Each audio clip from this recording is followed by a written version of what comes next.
are we sure to be answered when invoking His guardian angel? So I would like to respond in this regard that Jesus first says it, when you pray, be certain that you are answered. And He asks us for an act of faith. Only now must we be realistic. Many of those who listen to these videos have prayed to their guardian angel, and have found that the material demand they made, quite legitimate sometimes, such as, they meet a spouse to form a family, which is adapted, that this request seems not to have been granted. So, what is it? Are we still granted or are we not? The reality is that we are always answered, but not necessarily in the way we humans expect it to be. How they, the angels, who are with Christ with the Virgin Mary, hear it. We seek to be happy now. Immediately. Here. And it is natural. And God does not blame you at all. But the guardian angels who are friends of God, they seek more. They seek that we enter one day in eternal life. And it's true, they are like parents for us. They see the good, the indispensable good, and we are like children. We would like a little candy right away. But we cannot think, being very small, that it is an adult life that our parents are preparing us. Angels as parents, they prepare us for an adult life that will be eternal. The consequences when we ask for something, they always answer us but to their manners. And to understand it, I would like to tell a story, that of Pope John Paul II.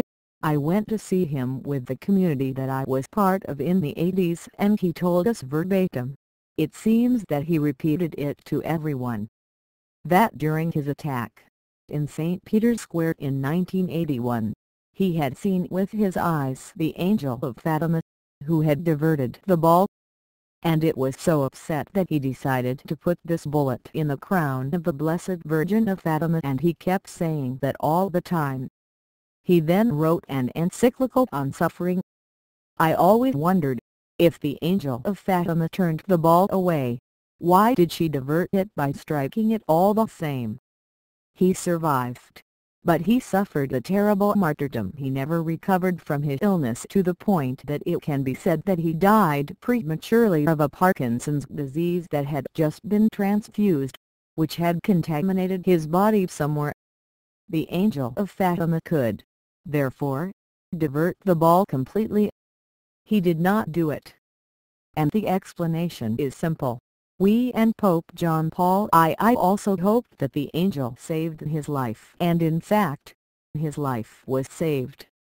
But what the angel first aims at is to save the spiritual soul of Pope John Paul II, and to give a message to humanity to understand and therefore be struck by suffering, which comes from this angel, but who did not kill him, who wounded him enough to understand his own weakness. And Pope John Paul II has discovered in his flesh something greater, and that led him to be the great saint we know.